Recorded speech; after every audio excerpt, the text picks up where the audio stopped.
Hello friends, দেখো তোমাদের মাধ্যমিক টেস্ট পেপারের এবিটিএ টেস্ট পেপারের ফার্স্ট পেজের দেখবে এই প্রবলেমটা তোমাদের আছে ম্যাথের। খুব একটা ভালো কোশ্চেন। 0 < থিটা < 90, মানে থিটা যে কোনটা সেটা 0 সঙ্গে সমান অথবা বড় আর 90-এর থেকে ছোট অথবা সমান।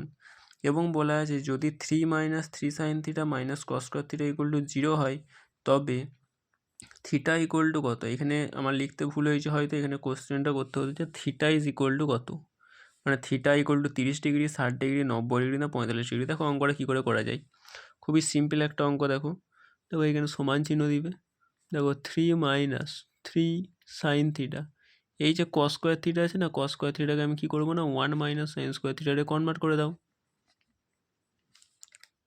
তাহলে 3 - 3 sin থিটা মাইনাস দিয়ে ব্যাকেটটা গুণ করে দাও, তাহলে পাচ্ছি -1 প্লাস সাইন স্কোয়ার থিটা কত 0। তাহলে কত পাচ্ছি দেখো, sine square theta -3 sin theta plus 2 0। Middle factor করে ভেঙে দাও, তাহলে পেয়ে যাবে sine square theta -2 sin theta sine theta plus 2 0। তাহলে এটা বেসিক্যালি সাইন স্কোয়ার থিটা। ওকে, তাহলে এখান থেকে সাইন থিটা কমন নিয়ে নাও, তাহলে পড়ে থাকছে কত, সাইন থিটা -2 -1 কমন নিলে পড়ে থাকছে সাইন থিটা -2 0।